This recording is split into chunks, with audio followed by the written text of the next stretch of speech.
Very good morning. जागो लाहौर में आप सबको खुश आमदीद कहते हैं जनाब। मैं हूं मुनीबा, सिर्फ इस उम्मीद के साथ कि आप लोग जहां कहीं भी होंगे ठीक ठाक होंगे, खुशबाश होंगे। तो जनाब हमारे लिए भी आज खुशी का दिन है और मेरे ख्याल से सेलिब्रेशन का दिन है। क्यों सेलिब्रेशन का दिन है आप लोगों को भी पता है।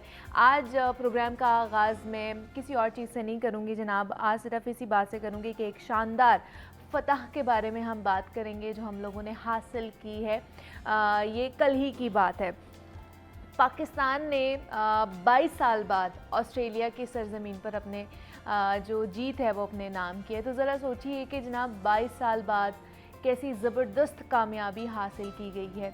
हमारे शाहीनों ने पर्थ के मैदान में वो कारनामा सरअंजाम दिया है जो एक लंबे अरसे तक याद रखा जाएगा। और पाकिस्तानी बॉलर्स ने ऑस्ट्रेलवी बॉलर्स को 140 रन तक महदूद करके रख दिया था। यानी ये समझें कि एक तरफ पाकिस्तानी बॉलिंग की शानदार परफॉर्मेंस और दूसरी तरफ ऑस्ट्रेलिया की टीम हैरत ज़दा में कह ले कि हो चुकी थी, हैरत में मुब्तला हो चुकी थी कि ये हमारे साथ हो क्या रहा है। कि मैदान में खिलाड़ियों का जो अज़्म था वो काबिले दीद था। ऑस्ट्रेलिया के बल्लेबाजों का हाल ये था कि जनाब हमारे जो प्लेयर्स थे नसीम शाह, शाहीन शाह अफरीदी, बाकी सब इब्तदा ही से इन पर छा गए थे। और आपको पता है कि स्कोर को उन्होंने सिर्फ और सिर्फ 140 तक रोक कर रखा था। नसीम शाह ने 3 विकेट्स ली। शाहीन शाह अफरीदी की गेंदों ने तो जैसे ऑस्ट्रेलवी बल्लेबाजों को अपनी लपेट में ले लिया था। क्या कह ले कि खूबसूरत परफॉर्मेंस थी, क्या कमाल की परफॉर्मेंस और कमाल की उन्होंने बॉलिंग की है। और फिर पाकिस्तान की बैटिंग शुरू हुई। हमारे ओपनर्स ने, हमारे बैटर्स ने, अब्दुल्ला शफीक और साइम अयूब ने दिलकश इनिंग्स खेलते हुए एक शानदार आगाज़ किया मैच का। और फिर पाकिस्तान को कामयाबी की तरफ ले जाने की उन्होंने सबसे पहले कह ले कि बुनियाद रखी। उसके बाद हमारे कैप्टन आए मोहम्मद रिजवान और बाबर आजम, जो जिनकी वैसे ही जोड़ी को बहुत पसंद किया जाता है और उनकी कह ले कि कोऑर्डिनेशन बड़ी अच्छी नज़र आती भी है हमें स्क्रीन पर और मैच के अंदर भी। और उन्होंने उसके बाद इनिंग्स को संभाला और बिल आखिर जो हदफ था वो 27वें ओवर में बआसानी हासिल कर लिया गया। और पाकिस्तानी अवाम के लिए जो जीत है ये किसी भी जश्न से मेरे ख्याल से कम नहीं है, क्योंकि 22 साल का इंतज़ार था हमें और वो भी ऑस्ट्रेलिया के होम ग्राउंड पर कामयाबी हासिल करना मेरे ख्याल से वाकई यादगार है हमारे लिए। और इस कामयाबी से साफ वाज़े भी होता है कि हमारे खिलाड़ी जब कभी जज्बा और मेहनत के साथ मैदान में उतरते हैं तो फिर उन्हें कोई भी रोक नहीं सकता है। अप्स एंड डाउन्स आते हैं, ज़िंदगी में भी आते हैं, मैचेस में भी आते हैं। जब आप मैदान में उतरते हैं, 2 टीम्स मैदान में उतरती हैं तो किसी को हार का मज़ा चखना पड़ता है और किसी को जीत का मज़ा चखना पड़ता है। तो अनफॉर्चुनेटली बहुत सी चीज़ें कह ले के हमारे साथ हो रही थी, दरपेश थी। हमारे प्लेयर्स जो था कहीं ना कहीं बहुत से मैचेस हार भी रहे थे अपने होम ग्राउंड में, लेकिन ये जो फ़तह उन्होंने हासिल की है इस पर हम उन्हें दाद देते हैं। उनके जज्बे की, उनके मेहनत जो उन्होंने इस मैच में हमें दिखाई है उसके लिए भी उन्हें बहुत ज़्यादा कॉन्ग्रेचुलेट करते हैं और उन्हें कह ले कि दाद देने के वो काबिल हैं। तो इस पर हम मज़ीद भी बात करेंगे। चैम्पियंस ट्रॉफ़ी भी आपको पता है कि वो भी आने वाली है और उसके हवाले से क्या चीज़ें हमारे सामने आई हैं उस पर भी बात करेंगे और इस जीत को भी मज़ीद थोड़ा एलेबोरेट करेंगे, इन डिटेल में बात करेंगे। लेकिन अभी आगे बढ़ते हैं जनाब। हमने फ़तह हासिल की है पर्थ के ग्राउंड में और ऑस्ट्रेलिया में ही जाके उन्हें हमने शिकस्त से 2-4 किया है और 22 साल बाद ये जो फ़तह है ये हमने अपने नाम की है। और एक तो उस पर भी बात करनी है और दूसरा ये कि चैम्पियंस ट्रॉफ़ी की मुअत्तली के ख़दशात मज़ीद बढ़ते ही जा रहे हैं। कह लें कि जो हथकंडे हैं जो भारत की तरफ से हर दफ़ा अपनाए जाते हैं, इस दफ़ा भी वही सूरत हाल है। और क्या वजह है कि भारत ये सारी जो हर्डल्स है वो क्रिएट कर रहा होता है। तो क्या हम ये समझ लें कि अब जो है हम मेज़बानी नहीं करेंगे या करेंगे, क्या क्या चांसेस हैं हमारे पास, इस पर बात कर लेते हैं। इस पर बात करने के लिए काशिफ भट्ट साहब हमारे साथ स्टूडियोज़ में मौजूद हैं। इस पर बात कर लेते हैं, स्पोर्ट्स एनालिस्ट हैं। काशिफ साहब आपको वेलकम कहते हैं जागो लाहौर में, कैसे हैं आप? Fine, thank you. काशिफ साहब, ये जो हमने 22 साल बाद एक इंतज़ार था हमें कि कब हम जो है ना ये सीरीज़ अपने नाम करेंगे, तो वो इंतज़ार ख़त्म हो गया, 22 साल बाद हम फतह याब हो गए हैं, क्या कहेंगे उसके ऊपर आप? फाइनली जी पूरे पाकिस्तान को, पूरी दुनिया में जहाँ क्रिकेट लवर्स है पाकिस्तान को, उन सबको बड़ी मुबारक कि पाकिस्तान ने वो क्रिकेट खेले जिसके लिए पाकिस्तान जाना जाता था। कि आवाम को जो ख़ास तौर पे पाकिस्तानी आवाम के पास एक इंटरटेनमेंट है और हमारी जो हार्ट बीट है वो क्रिकेट है। और हम तो इस प्लेटफॉर्म पे पिछले काफ़ी सालों से कह रहे हैं कि जी कि जब तक परफॉर्मर कप्तान नहीं होगा और वो कप्तान जिसकी ड्रेसिंग रूम में रिस्पेक्ट है, तो ये क्या थी, ये रिजवान हमारे जो कैप्टन है उनके ऊपर किस्मत मेहरबान होगी कि हमारे प्लेयर्स ने खेला ही इतना अच्छा, परफॉर्मेंस इतनी अच्छी दी, और ख़ासतौर पर हमारे बॉलर्स ने कि उन्होंने छक्के छुड़वा दिए हैं उनके, और उनको हैरत में मुब्तला कर दिया था कि हुआ क्या है कि मतलब ऑस्ट्रेलिया जैसी टीम 200 ही नहीं क्रॉस कर सकी है। नहीं, नो डाउट। इसमें सबसे ज़रूरी बात है कि लीडर आपका कैसा है। अच्छा, रिजवान ऐसा लीडर है जिसने, जो साबका कप्तान बाबर आजम हो, शान हो, उनको सबको बाबर ने हमेशा सपोर्ट किया है। हाँ। रिजवान ने सपोर्ट किया विकेटों के पीछे, कप्तानी में, फील्ड प्लेसिंग में, बॉलिंग चेंज में। और रिजवान पे जब वो खुद आया तो रिजवान के लिए वो एक नई चीज़ नहीं थी, क्योंकि वो ऑलरेडी 4-5 साल से कप्तानी के मोड में थे, क्योंकि फ्रेंचाइजी कप्तानी पाकिस्तान से कप्तानी कर चुके हैं।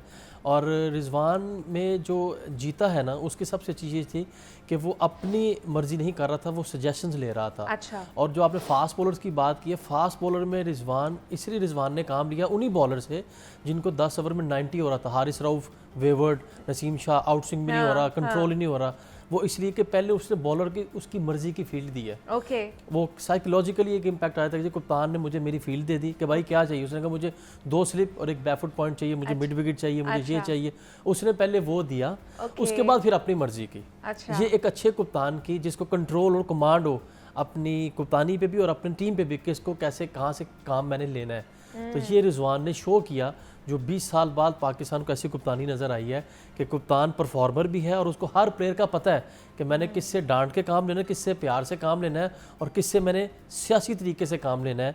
और सबसे खूबसूरत बात यह है कि रिजवान को एक फ़ायदा ये है कि बाबर वहाँ पे मौजूद है, सीनियर प्लेयर मौजूद है, सलमान अली आगा जो टोटली एक पूरा पैकेज है, बैटिंग, बॉलिंग, फील्डिंग, जो वाइस कप्तान अनाउंस हो गए हैं, वो हर वक्त रिजवान के साथ मौजूद है।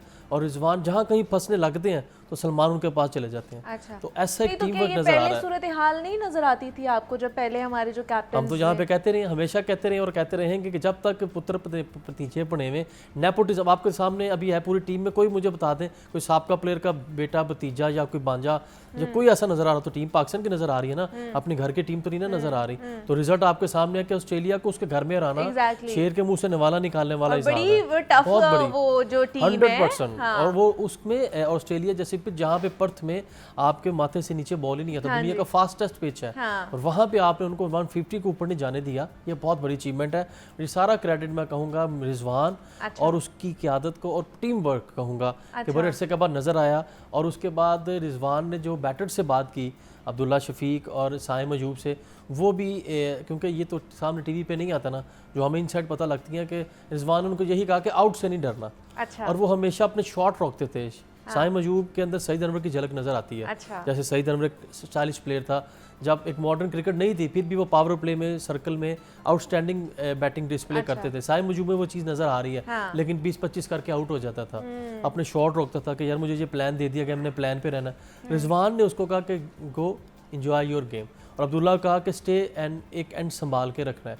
तो ये दोनों का कम्बिनेशन था, एक प्रॉपर एक टीम वर्क नजर आया। और एक जोड़ी जैसे रिजवान बाबर की जोड़ी मशहूर हो गई थी, साइम अब्दुल्ला की भी चल सकती है। अच्छा। लेकिन अभी ये था कि अभी यहाँ पे ये कह सकते लो टोटल था, प्रेशर नहीं था कि चलो 150 करना है, 140 करना है, तो दोनों ओपनर्स ही बेफिक्र होकर कर रहे हैं। लेकिन आगे के लिए है कि इन पे मजीद काम की जरूरत है अब्दुल्ला शफीक पे, कि सर्कल को कैसे हमने यूटिलाइज करना। लेकिन फिर भी हमारे जो प्लेयर्स हैं उन्होंने बहुत अच्छा परफॉर्म किया है, हमारे बॉलर्स ने, हमारे बैटर्स ने बहुत बहुत अच्छा, हमारी दोनों इस दफ़ा कह लें कि जो फील्ड थी ना वो बहुत अच्छी रही है, उन्होंने अपना 100 to 200% मेरे ख्याल से दिया है। नहीं, उन्होंने शो किया कि दिस इज द प्रोफेशनलिज्म, हाँ, कि इस तरह भी हम चल सकते हैं। चलिए जी, ये तो हो गया ये मामलात। अब दूसरी जो जरा चैंपियंस ट्रॉफी पर आ जाते हैं कि मतलब वो क्या मसला है भारत को, क्या ये हथकंडे अपनाता है, ऊंचे हथकंडे हर मामलात में, क्या करना चाहता है वो पाकिस्तान की क्रिकेट को? उसने हमेशा से कोशिश की है कि पाकिस्तान को खुदा न खासा कोई नुकसान पहुँचाते हैं, वो आज तक उसका ख्वाब ही रहेगा और हमेशा रहेगा कि पाकिस्तान को ना आके पाकिस्तान के क्रिकेट को नुकसान पहुंचा के उसने देखा कि पाकिस्तान को इतना रेवेन्यू इकट्ठा हो रहा है, आईसीसी पाकिस्तान को पैसे देगी, स्पॉन्सरशिप आ रही है और पाकिस्तान क्रिकेट के पास इतना पैसा आ जाएगा कि पाकिस्तान अगले 10 साल तक अपनी क्रिकेट को चला सकता है। आईसीसी के जो इवेंट्स होते हैं, वर्ल्ड कप और चैंपियंस ट्रॉफी, इसमें ढेर सा पैसा आता है।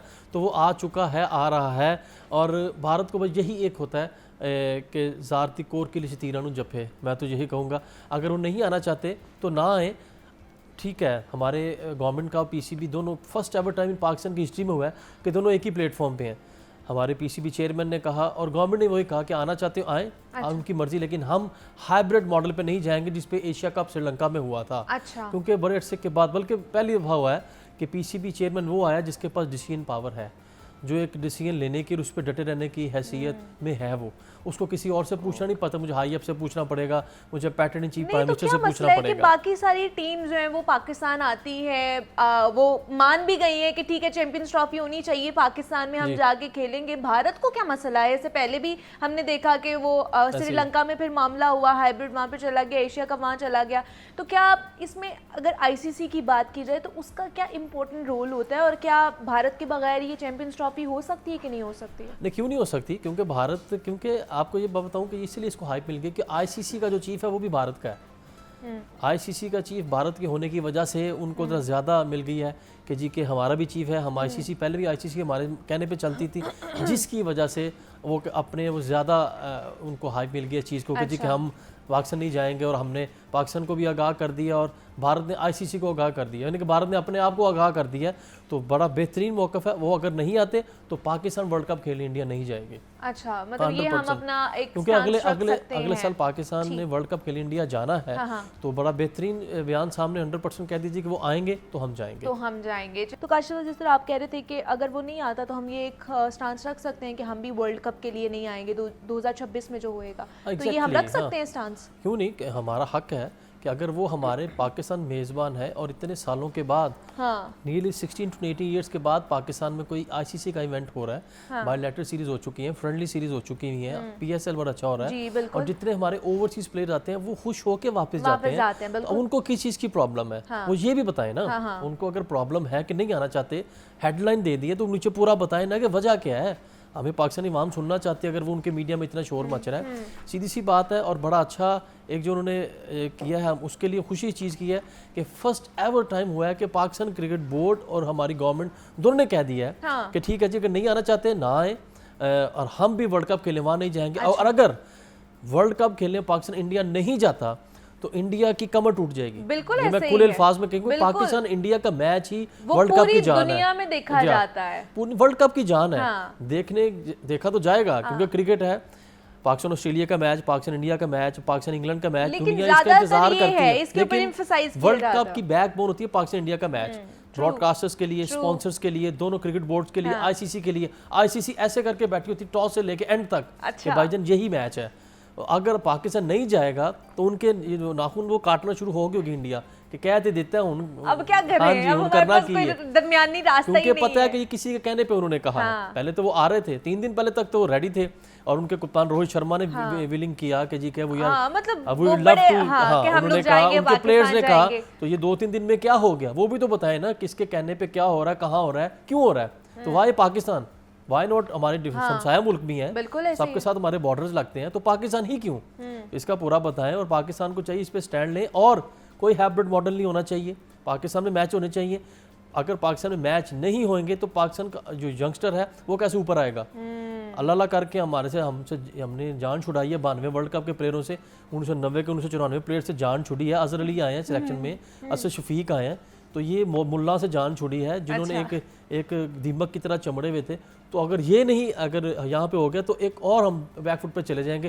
जो हम ऑस्ट्रेलिया में सीरीज जीते हैं तो आगे अगले 14 तारीख को T20 है, उस पर इम्पैक्ट आएगा, आपको मैं बता दूं। और प्लेयर्स का मोरल डाउन होता है और जब हम सीरीज जीते हुए हैं उल्टा हमें हो जाएगा यार हमने वनडे कैसे, हम तो जीतते, अब T2 हम कैसे जीतेंगे।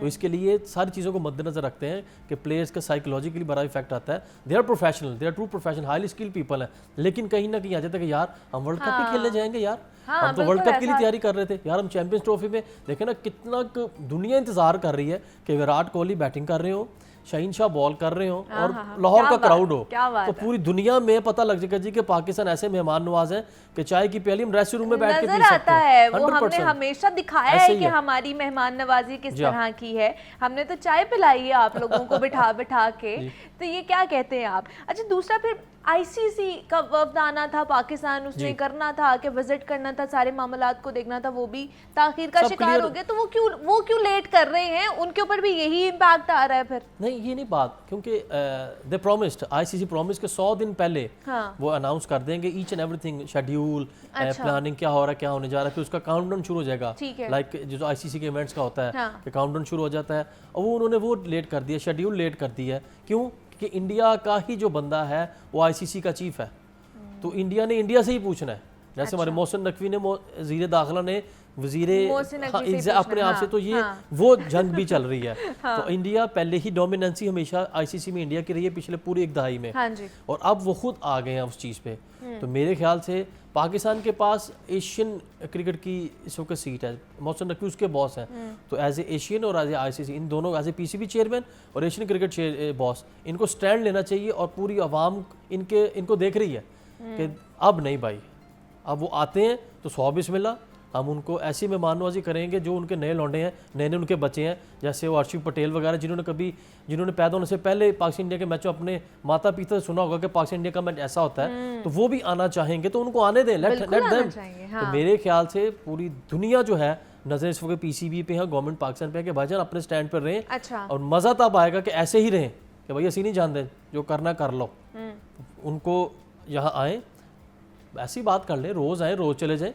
ये 7 बॉर्डर है, आप छड़ के आवांगे, प्रेसिडेंशियल प्रोटोकॉल देंगे, आप परेशान किस चीज के हैं? किस चीज का आपको डर है कि लाहौर में आके हारना चाहे, कि लाहौर में आके क्राउड आवाज लगाएगी कि कोहली तेरे बल्ले गेंद नहीं बज रहे? उनको ये डर है, क्योंकि उनको बड़ा अरसा हो गया है अपने घर में, घर से बाहर नहीं निकल के नहीं, घर में खेला, दियारे गैर में खेला, हमसायों के पास आके नहीं खेला। ओल्ड राइवल्स का क्राउड उन्होंने देखा नहीं कि ओल्ड राइवल्स का क्राउड जो है वो टॉस से पहले और एंड तक उनमें एनर्जी रहती है, खास तौर पे लाहौरी पंजाबी क्राउड हो, और जब वो ताली बजती है ना गद्दाफी स्टेडियम में, तो प्लेयर्स ये देखता है कि मैं पीछे मुड़ के देखूं या बॉलर की तरफ देखूं, तो शायद उनसे ये घबरा रहे हैं। तो मेरे ख्याल उनको ये साइकोलॉजिकल उनको एक क्लास लेनी चाहिए कि ये ऑस्ट्रेलियन क्राउड नहीं है, ये इंग्लिश क्राउड नहीं है, कि well behave crowd, organize crowd है। उनको पता लगेगा कि पंजाबी क्राउड कितना, तो किस तरह, कितना ऐतल ओतल सब इकट्ठे हुए उन्होंने, तो उनके सामने कैसे खेलना है, मेरा शायद ये भी उनको डर है, हो सकता है साइकोलॉजिकल भी एक प्रेशर आता है ऐसे ही, क्योंकि उनको ये भी पता है कि उनके 4 से 5 प्लेयर जा रहे हैं और इंडिया का जो जंप है ना वो 4 स्टेप नीचे डाउन होना है। वो कैसे? Kohli nearly gone, Rohit Sharma nearly gone, वो जो है वो उनका ओपनर है वो जा चुका है लेफ्टी, अच्छा। और जो शेखर धवन है, उनके 4 से 5 प्लेयर बिल्कुल जा चुके हैं, उनकी टीम ने गिरना है, अच्छा। और वो आपके सामने नजर आएगा, पूरी दुनिया देखेगी कि बड़े नामों से खेल रहे थे, अब उनको करना पड़ना, करके दिखाना पड़ना है। हाँ। तो जिसके लिए उनको ये भी परेशानी है कि हमारी तो बिग नेम थे, वो जा रहे हैं 4 से 5, जिनकी वजह से स्पॉन्सर सारा रेवेन्यू होता था, तो उनको ये भी जेन में कि यार हार गए तो और नीचे गिर जाएंगे। तो फिर पीसीबी इसमें ये कह सकता है, ऐलान कर सकता है कि भाई हम नहीं आएंगे, अगर आपने जो है ना ये यहाँ पे नहीं आना, हम वर्ल्ड कप के लिए नहीं आएंगे। तो ये होना भी ऐसे चाहिए, ठीक है, क्योंकि हमेशा से हमने हमेशा कॉम्प्रोमाइजिंग वाली वो सिचुएशन, उन हालात में चले गए जब बॉर्डर पे गोलाबारी हो रही है, गोलियों की बारिश हो रही है, हमारे प्लेयर्स वहाँ पे चिक्के चौके मार रहे हैं, तो हम तो उस हालात में चले गए। उनको भी थोड़ा सा दिल दिखाना, हालांकि वो चिकन हार्टेड है, हम जानते हैं कि हिंदुस्तान जितने भी वो चिकन हार्टेड है, उनके पास इतना दिल नहीं जितना हमारा पास शेरों का दिल है। तो हम कह रहे हैं कि शेर आप कह रहे हैं कि आया यार, तो फिर उनको हम नहीं कुछ कहेंगे आपको, आप आए, हम आपकी मेहमान नवाजी करेंगे, बड़े अच्छे तरीके से आपकी मेहमान नवाजी करेंगे कि अपने दादा दादी बन के अपने बच्चों को बताया याद रखेंगे कि पाकिस्तान ने आपकी जो है मेहमान नवाजी की है। हम ये बात कर रहे थे जनाब चैंपियन ट्रॉफी के हवाले से, और खासतौर पर जो ऑस्ट्रेलिया में हम लोगों ने मैच जीता है उस हवाले से। काशिफ भट्ट साहब हमारे साथ मौजूद है। काशिफ साहब, थैंक यू सो मच कि आप यहाँ पर आए। जनाब, हम अक्सर ना अपनी ज़िंदगी में ये बात सुनते रहते हैं कि मसाइल के हल के लिए मसाइल की समझ होना बहुत ज़्यादा ज़रूरी है, क्योंकि इसी से हम किसी नतीजे पे और किसी हल की तरफ बढ़ सकते हैं। और फिर बाज़ औक़ात क्या होता है कि ज़िंदगी में ऐसे मकामात भी आते हैं, ऐसी सिचुएशंस भी आती हैं जहाँ हमें कुछ भी समझ नहीं आ रही होती है, हमारे पास सोचने की हद तक बहुत ज़्यादा ऑप्शंस होते हैं, मगर कह लें कि इन रियलिटी हम किसी एक की तरफ भी नहीं बढ़ पाते हैं।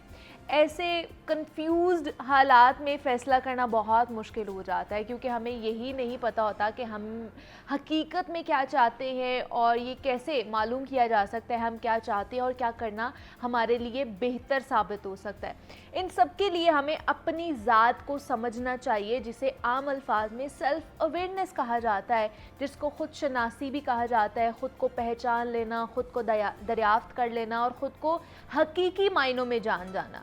अब ख़ुद शनासी हमारी ज़िंदगियों को मुकम्मल तौर पर चेंज करके रख सकती है।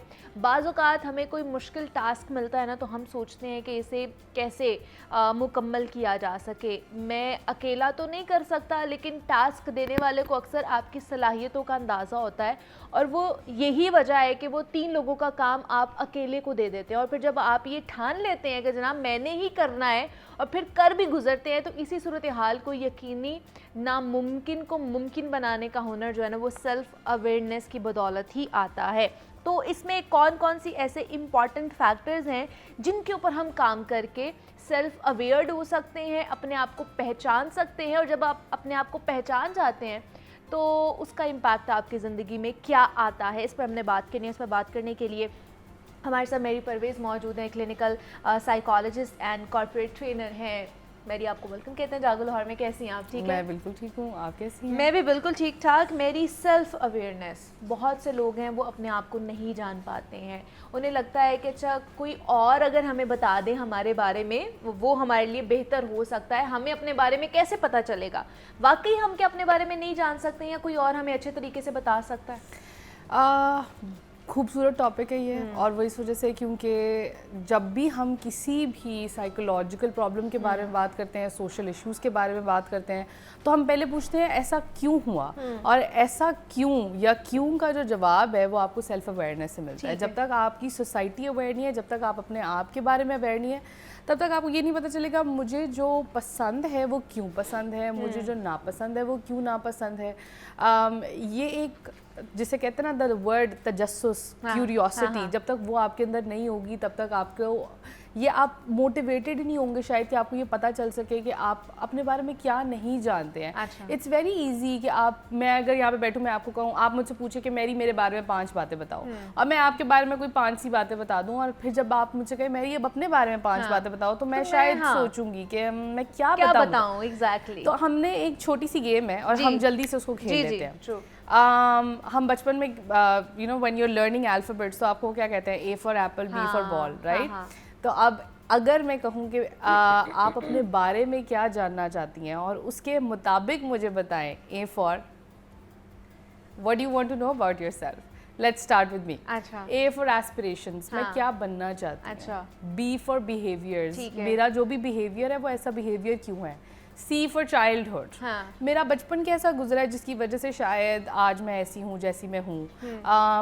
डी फॉर ड्रीम्स, मेरे ख्वाब क्या है। E for expectations. तो अब इसी तरीके से let's say, and this is literally अभी एक इम्प्रॉम्प्टू सा मुझे ख्याल आया कि हम लोग जब alphabetically when we are learning things, हम बच्चे को सिखा रहे होते हैं कि ऑब्जेक्ट्स क्या है। बिल्कुल। हम बच्चे को ये नहीं सिखाते हैं कि आप जब अपने बारे में सोचते हैं, आप एक दूसरे के बारे में सोचते हैं, लेट्स से आप एक पार्टनरशिप में जाने लगे, चाहे वो एक बिजनेस पार्टनरशिप है, चाहे वो लाइफ पार्टनरशिप है, रिलेशनशिप है, आप बैठे हैं और एक दूसरे से सिर्फ ये बात करें, मतलब ये जो हमने 4-5 लफ्ज़ अभी डिस्कस किए हैं, आपको एक इंसान का क्या पूरा निचोड़ है वही समझ आ जाएगा कि वो करना क्या चाहता है ज़िंदगी में, उसकी एक्सपेक्टेशंस आपसे क्या है, अपने आप से क्या है। And until and unless I don't think कि अगर आप सेल्फ अवेयर नहीं है तो आप किसी भी चीज़ के अंदर उस तरीके से एक्सेल कर सकते हैं जिस तरीके से आपको करना चाहिए। एक इसका एक कॉन्ट्रडिक्टरी पॉइंट ऑफ व्यू ये हो सकता है कि बहुत सारे लोग हैं दुनिया में जो बहुत सक्सेसफुल हैं, बिल्कुल ज़रूरी नहीं है कि वो सेल्फ अवेयर हों। अच्छा, लेकिन अब एक अच्छा सवाल ये है इसको लेकर कि अगर वो सक्सेसफुल है तो हमारे लिए सक्सेस का मतलब क्या है? हम समझते हैं सक्सेसफुल मतलब ज़्यादा पैसे, स्टेटस, अच्छा घर, अच्छा गाड़ी, ये सब कुछ। लेकिन हम ये भी जानते हैं कि बहुत से ऐसे लोग जिनके पास ये सारी सक्सेसफुल डिटर्मिनेंट्स हैं, वो असल में क्या खुश हैं, असल में क्या अपने आप को जानते हैं, क्या वो असल में अपने साथ बैठने में कंफर्टेबल हैं। अगर हम एक बात में से बात निकल आई है, आपको 5 मिनट बगैर अपने फ़ोन के छोड़ दिया जाए, हम एंशियस हो जाते हैं। बिल्कुल, हमें समझ नहीं आती अब हमने करना क्या है। आप अपने आप के साथ टाइम नहीं स्पेंड कर सकते हैं। और अगर कोई कहे आज से कोई 50 साल पहले, आज से 30 साल पहले चले, 20 साल पहले ही कर लें, जब हमारे पास फोन्स, हमारे पास इतनी ज़्यादा टेक्नोलॉजिकल डिस्ट्रैक्शंस नहीं थी, तो तब हम अपने साथ बैठ सकते थे। मुझे याद है कि growing up radio was something that I started to listen to a lot। और आज अगर आप किसी बच्चे को कह दें कि उसके पास कोई विजुअल चीज़ ना हो और उसने सिर्फ एक पॉडकास्ट सुनना है, वो नहीं कर पाएगा। नहीं हम कर सकते। हमने अपनी इमेजिनेशन, हमने अपने साथ बातचीत करना बिल्कुल ख़त्म कर दिया। ये एक बहुत बड़ा एलिमेंट है कि हम लोग अपने आप को नहीं पहचान सकते बिकॉज हम अपने आप से भी बात नहीं कर पा रहे। बिल्कुल नहीं। आई थिंक दैट जब तक आप अपने साथ अपने आप को वो मौका ही नहीं देंगे कि आप अपने साथ बैठ सकें, आप अपने आप के साथ बात कर सकें। मैं अपने साथ कंफर्टेबल ही नहीं हूँ ना बेसिकली। अगर मैं अपने साथ कंफर्टेबल ही नहीं हूँ, मैं सिर्फ ये, और अगर अब कंफर्ट की तो बात ये है कि इसने हमें इतना ज़्यादा डिस्ट्रैक्ट कर दिया है कि अगर मैं आपके साथ भी बैठी हुई हूँ तो 10 मिनट के बाद शायद मैं भी अपना फ़ोन चेक करूँगी, आप भी अपना फ़ोन चेक करेंगे कि oh may be a notification, may be किसी का कॉल, मे बी कुछ और।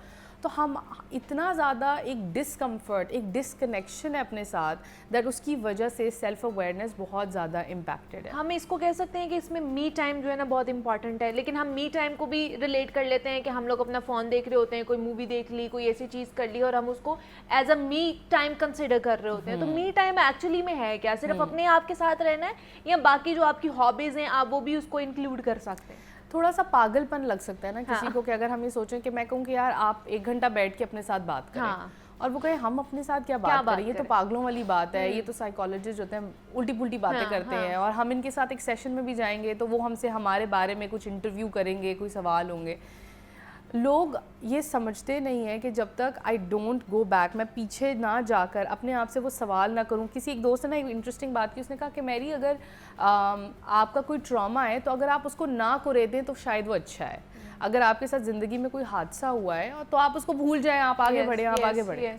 ये पर्सनल एक्सपीरियंस से भी मैं बता रही हूँ, और उसके अलावा मैं अदरवाइज़ लोगों को देखकर काउंसलिंग करते हुए क्लाइंट्स के साथ, आप अपने दोस्तों आसपास में देखें, जिस इंसान के साथ कोई चीज़, कोई ट्रॉमा, कोई बुरी चीज़, कोई हादसा किसी के साथ अगर पेश आया, अगर वो उसके साथ बैठकर उसको प्रॉपर्ली ग्रीव ना करे, उसको प्रोसेस ना करे, वो आप पर वापस आएगा और वो आपको बार बार हॉन्ट करता है और वो ट्रिगर करेगा आपको नहीं पता होगा कि अचानक से कहाँ से कोई बात आई और आप एक छोटी सी बात से ट्रिगर हो गए ना, आप उस बात से अवेयर थे कि क्यों हुआ ये, और सबसे ज़्यादा जो डैमेज आप करते हैं वो आप अपने रिलेशनशिप्स को करते हैं, राइट। कि मतलब आपको नहीं पता कि मैं किस बात से आज ट्रिगर हो जाऊँ, आप एक लाल रंग का पर्दा लगा दें यहाँ पे और मुझे लाल रंग से कोई चीज़ याद आ जाती है और मैं ट्रिगर हो गई हूँ और मैं एक अनयूजुअल सा मेरा बिहेवियर है, यू वुडंट नो, क्योंकि ना मैंने कभी ये जाहिर किया कि मुझे इससे कोई प्रॉब्लम है, ना मैंने कभी अपने आप से ये बात की कि अच्छा मुझे इससे प्रॉब्लम है, मुझे क्यों है, मुझे इसके बारे में क्या करना चाहिए।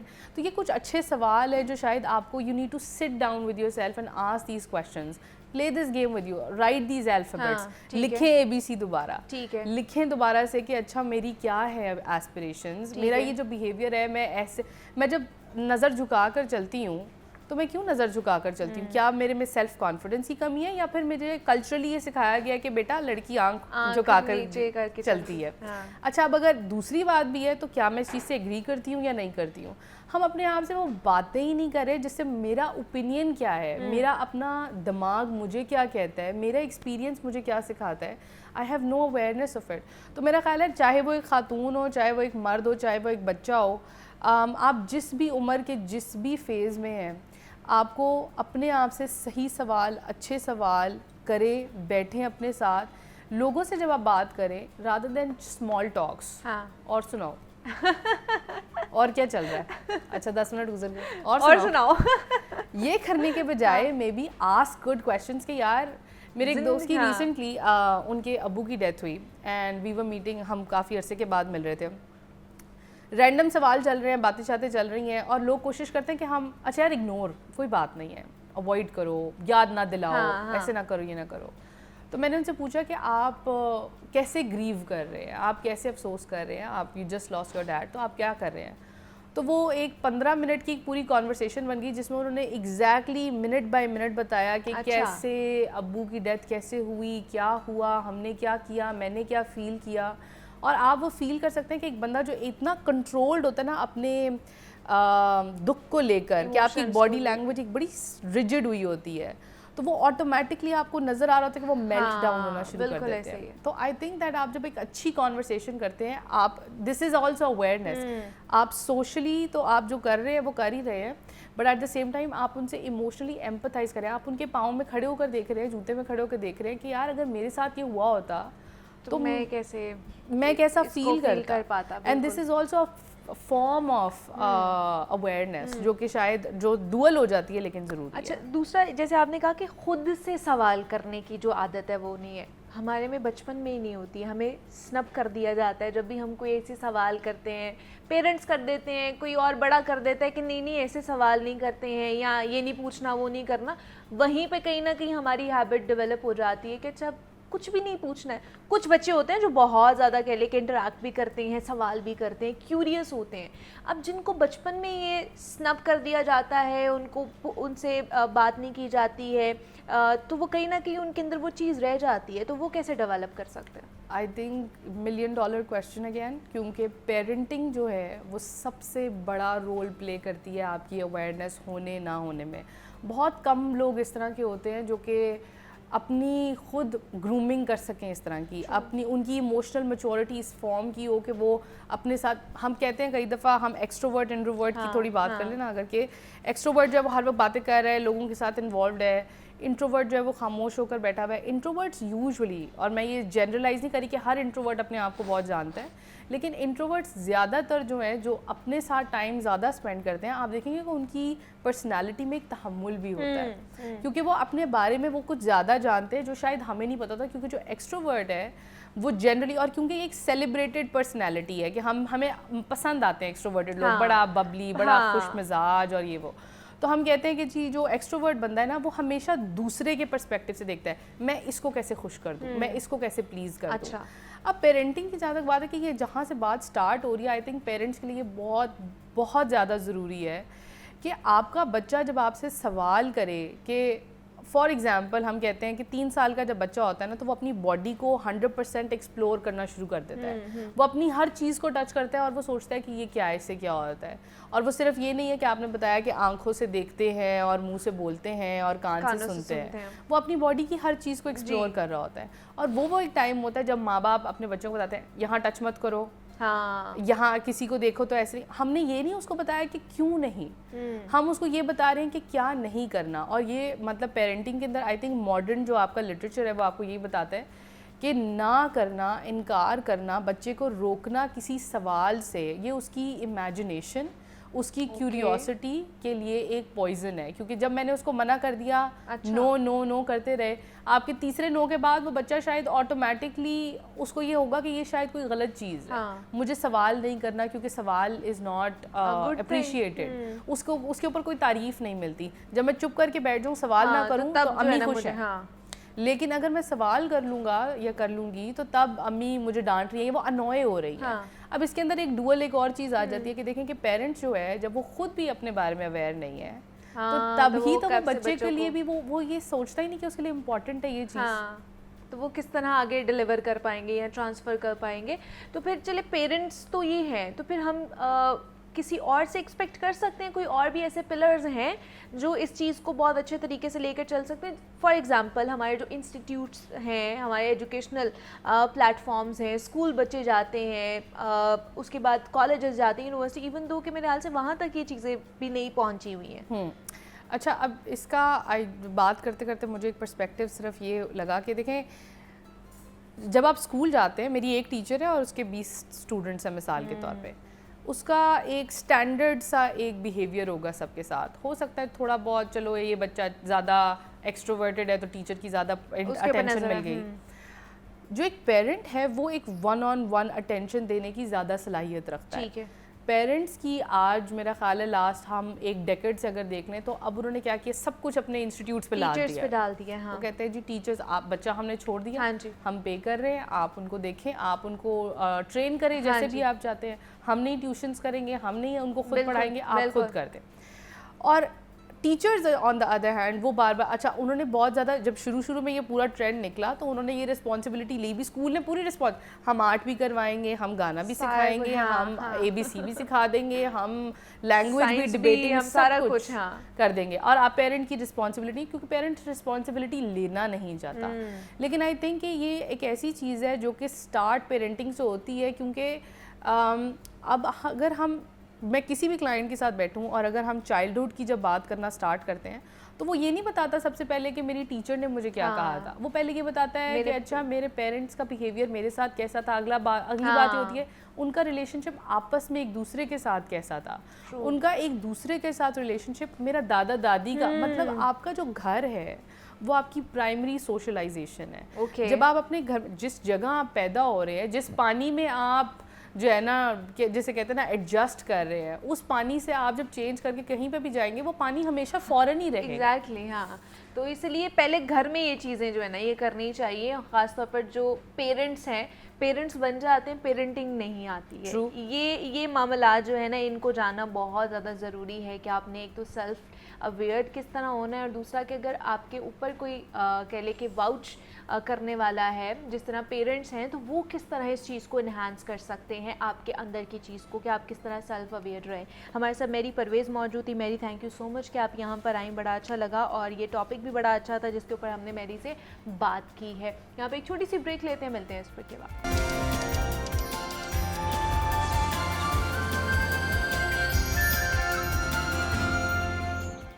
वेलकम बैक टू जागो लाहौर। जनाब, अब कुछ लाहौर के हवाले से बात कर ली जाए, और स्मॉग की सूरत हाल को देखते हुए ना 12 इलाकों में ग्रीन लॉकडाउन का इम्कान जाहिर किया जा रहा है, और पंजाब के दारुल हुकूमत लाहौर को जिस स्मॉग ने इस वक्त घेरा हुआ है उसे खला से भी देखा जा सकता है, और स्मॉग की बिगड़ती सूरत हाल के पेश नज़र आज लाहौर के मज़ीद इलाकों में ग्रीन लॉकडाउन लगाए जाने का इम्कान जाहिर किया जा रहा है। और दूसरा ये कि महकमा माहौलियात के ज़राए के मुताबिक इब्तदाई तौर पर लाहौर के 12 इलाकों में ग्रीन लॉकडाउन लगाया जाएगा। ऑलरेडी जो जिस इलाके में हम बैठे हुए हैं, शिमला पहाड़ी, यहाँ पर ग्रीन लॉकडाउन ऑलरेडी नाफिजुल अमल है। गुज़श्ता हफ्ते हमने देखा कि जब एक्वालिटी इंडेक्स 1000 से तजावुज़ किया गया तो पंजाब हुकूमत ने शिमला पहाड़ी के इतराफ़ में ग्रीन लॉकडाउन लगाया। अब अगले मरहले में लाहौर के मुख्तलिफ इलाके हैं, अब उधर ग्रीन लॉकडाउन का जो दायरा कार है वो बढ़ाया जाना है। इन इलाकों में हुसैन चौक आ जाता है, रेलवे स्टेशन, बदामी बाग, इस्लामपुरा के इलाके शामिल हैं, और इसके अलावा अनारकली है, गुलशन रावी है, डिफेंस फेज़ 8 है, जौहर टाउन रेवेन्यू सोसाइटी है, ठोकर न्याज बे के इलाके भी इस फहरिस्त में शामिल हो सकते हैं। अब ज़राए के मुताबिक ये भी बताना है कि धर्मपुरा और शादमान में भी ग्रीन लॉकडाउन का इम्कान है, और पूरे लाहौर में जितनी भी मार्केटें हैं ना वो रात 8 बजे बंद होंगी, और ख़ासतौर पर इन 12 इलाकों में जहाँ पर ग्रीन लॉकडाउन लगाया जाएगा वहाँ पर कमर्शियल जनरेटर्स बंद होंगे, चिंची रिक्शे पर मुकम्मल तौर पर पाबंदी होगी, और दूसरा कि निजी और सरकारी इदारों में 50% अमला आएगा। तो ये क्या सूरत हाल होने वाली है, किस तरह कह लें कि जनाब इसके ऊपर अमल दरामद करवाया जाएगा, और क्या क्या इसमें मज़ीद जो फ़ैसले हैं वो लिए जा सकते हैं, इस पर बात कर लेते हैं। इमरान अकबर हमारे साथ स्टूडियोज़ में मौजूद हैं, और जो कि चीफ रिपोर्टर हैं, उनसे बात करते हैं। इमरान साहब, आपको वेलकम कहते हैं जागो लाहौर में, कैसे हैं आप? ठीक है इमरान साहब, शिमला पहाड़ी के तरफ में तो हमने देखा कि इसको ग्रीन लॉकडाउन लगा कर कह लें कि बंद कर दिया गया, लेकिन फिर भी इधर का जो एक्वालिटी इंडेक्स था वैसा ही था, 1400 भी यहाँ का इंडेक्स गया है। तो बाकी भी अब इम्कान ज़ाहिर किए जा रहे हैं कि 12 इलाकों में ग्रीन लॉकडाउन लगाया जाएगा, वहाँ की क्या सूरत हाल? देखिए बहुत शुक्रिया आपका, चूँकि शहर लाहौर में पिछले तकरीबन 3 से 4 हफ्तों से ना ये सूरत हाल जो है चल रही थी, और रोज़ाना की बुनियाद पर बताया जा रहा था कि जी भट्टे जो हैं और इसके साथ साथ जो हमारे इधर जो इंडस्ट्री है, सनती यूनिट्स हैं, उनकी वजह से जो है स्मोक जो है वो ये शिद्दत बढ़ रही है। तो अब आज वो दिन आ चुके हुए हैं कि अब ना शहर लाहौर में स्मोक जो है वो धुंध फील हो रही है। कि ऐसा फील हो रहा है जी कि स्मोक भी और धुंध भी है, और हवा में नमी का जो तनासुब है वो भी बढ़ता जा रहा है। अब मगर मौजूदा जो देखा जा रहा है, जो प्रेजेंट है आज के दिन जो है वो ये कहा जा रहा था कि 11 और 12 नवंबर को आर्टिफिशियल रेन करवाई जाएगी। 11 और 12 नवंबर को जो है 11 से 17 नवंबर तक जो है मार्केट्स जो हैं रात 8 बजे तक 8 बजे के बाद बंद हो जाएंगी। जो होटल्स रेस्टोरेंट्स हैं वहाँ पे डाइनिंग पर पाबंदी होगी। डाइनिंग पर भी पाबंदी कर दी? हाँ जी, वो तो सारी बात है, आपने डाइनिंग का नाम लिया तो फिर डाइनिंग पर भी पाबंदी होगी। और जो इज्तिमात हैं उनको मुस्तस्ना करार दिया गया है। जिस तरह कोरोना पेंडेमिक था जिसमें मेडिकल स्टोर, ग्रोसरीज, ये वो सब कुछ खुले थे, आज भी पंचर शॉप्स भी और पेट्रोल पंप वो आहिस्ता आहिस्ता उस तरफ यार। अब ग्रीन लॉकडाउन और स्मार्ट लॉकडाउन में क्या फ़र्क है यहाँ पे? यानी कि ग्रीन का लफ्ज़ साथ लगाने का मतलब ये है कि कुशादा या वहाँ पे बहुत ज़्यादा ग्रीनरी है, यानी कि क्या हमें किस तरीके से कान इधर से पकड़े इधर से पकड़े, है तो स्मोक ही। अब स्मोक का एलिमेंट भी तब ये इसलिए आया था 2016-17 में, 2016-17 में 8 साल हो गए हैं इस बात को, कि हमें अभी तक याद है कि जी तब हम ये समझ रहे थे कि ये फॉग है। और ये फॉग से लफ्ज़ निकला था स्मोक। अब आपका शहर लाहौर ये है कि एक रिपोर्ट आई है जिसमें 3% ग्रीनरी है, और कोई भी बड़ा शहर हो उसमें 15% से ज़ायद ग्रीनरी होनी चाहिए।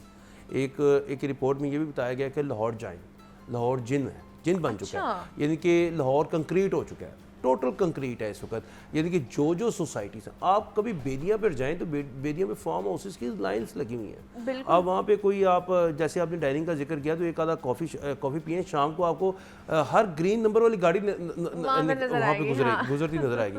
आज तक नहीं समझ लगी कि वो गाड़ियाँ जाती कहाँ पे, आगे फार्म हाउसेस। अब देखें चले फार्म हाउस का मतलब ये होता है कि ग्रीनरी, एक आधा हट बना होगा, अंदर स्विमिंग पूल होगा, मगर ग्रीनरी ऐसा कुछ भी नहीं है। ऐसा कुछ नहीं है। वो तो अब आगे के मामला तय हो रहे होते हैं कि इस सोसाइटी में इस सोसाइटी को डालना कैसे है। अगर आप रिंग रोड पर बंद रोड पर चढ़ जाएं तो आपको सोसाइटी से हम उनके खिलाफ नहीं है, मगर आपके शहर लाहौर में इस पर ग्रीनरी कोई नहीं है। अगर कोई है तो उसके हम पत्ते भी झाड़ के दिखाएं ना तो इतनी मट्टी निकलती है, और ऐसी लिथल किस्म की मट्टी होती है कि वो ही हमारे अंदर जा रही है। वो हम जब सुबह उठते हैं तो ऐसे गरारे करके आते हैं कि इस तरह लग रहा होता है कि पता नहीं क्या हो गया हमें।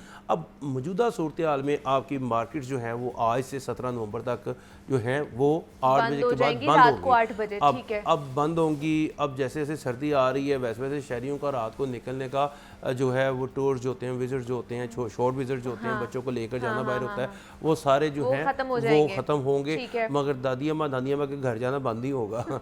जाना ज़रूर जाना है। हालांकि बच्चों को तो घर में बैठने के लिए कहा गया, मगर बच्चे तो घर में बैठ रहे हैं, वो छतों पे नजर आ रहे हैं, गलियों में नजर आ रहे हैं। इससे अच्छा वो क्लास में बेहतर है। अब ये सूरत हाल ये है कि आपके शहर लाहौर जो है एक बहुत बड़ा कंक्रीट सिटी बन चुका है। मुझे ये बताएं, ये जो ऑलरेडी इन्होंने यहाँ पर शिमला पहाड़ी के तरफ में जो ग्रीन लॉकडाउन लगाया उसका क्या बहुत अच्छा इम्पैक्ट आया है जो बाकियों में भी आएगा? इतना इम्पैक्ट आया कि मार्केट्स बंद हो गई और हाई कोर्ट ने मार्केट्स बंद करवाई है। परसों मीटिंग हुई, कोई तकरीबन 2-2.5 में मीटिंग ये स्टार्ट हुई थी। उसमें तमाम लोग बैठे हुए थे एक जगह पे, तो वहाँ पे ये डिसाइड किया जा रहा था कि अब तो हाई कोर्ट के ऑर्डर आ गए हैं, ये मार्केट्स नहीं बंद कर रहे थे। तो अब चूँकि हाई कोर्ट ने कह दिया है तो ये बंद करनी पड़नी है। तो ये परसों ही डिसाइड हो गया था कि मार्केट्स को हमने 11 नवंबर से 17 नवंबर तक इनिशियल स्टेजेस में बंद करना है। क्या पता उस दरमियान में हमें आर्टिफिशियल रेन करनी पड़ जाए और उस दरमियान में मौसम कुछ अच्छा हो जाए, सर्दी आ जाए, कम बैक करे और ये तमाम मौसम और इससे जान छोड़ जाए, मगर ये छुटकारा नहीं मिलना। या जैसे जैसे आपकी सर्दी आनी है वैसे वैसे आपका ये बढ़ता जाना है। और बिलीव करें इतनी ज़्यादा आप बाहर निकलते हैं शिद्दत से, रात को 8 से लेकर 12-1-2 बजे तक तो इतनी स्मेल होती है जलने की। क्या इमरान साहब, जब सुबह हम आ रहे होते हैं ऑफिस के लिए तो विजिबिलिटी बहुत लो होती है, हद निगाह तो बहुत ज़्यादा लो होती है ना जी। इसलिए अब मैं ये बताएं मुझे कि आम आदमी को क्या पता, अभी तक स्मोक का पता ही ना हो, वो तो ये समझ रहा होगा कि ये फॉग है। लोग बगैर मास्क के फिर रहे होते हैं, शायद उनको यही है कि शायद ये फॉग है, ये स्मॉग है। फेस मास्क का इस्तेमाल तो जितना मर्जी हुकूमत कहती जाए, इंसान ने अपनी जो सेहत है उसको बचाना है, तो उसके लिए हेल्थ इज वेल्थ। अब मामला ये है कि आज से आपकी मार्केट जो है वो 8 बजे बंद होंगी। ठीक है, रेस्टोरेंट्स भी बंद हो जाएंगे, डाइनिंग बंद होगी, टेक अवे कर सकते हैं और आपके शहर लाहौर में एक सन्नाटा सा छाएगा रात के 8 बजे के बाद।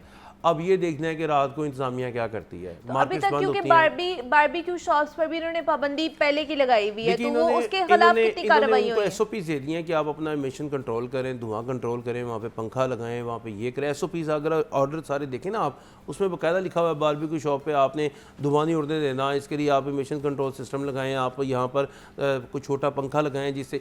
अब बात तो ये है, फिर भी धुआं तो जाना बाहर ही है ना, धुआं कहाँ पे जाएगा? यहाँ तो सांस के अंदर जाएगा, इंसान के अंदर, या बाहर जाएगा। अब ये तमाम सूरत हाल जो है, स्मोक जो है इस वक्त हर किसी का रोग बन चुकी है। बिल्कुल ऐसे ही है। इस वक्त स्मोक ने मुसीबत डाल दी है। आप बिलीव करेंगे हर जगह पे हर बंदा एक ही बात कर रहा है।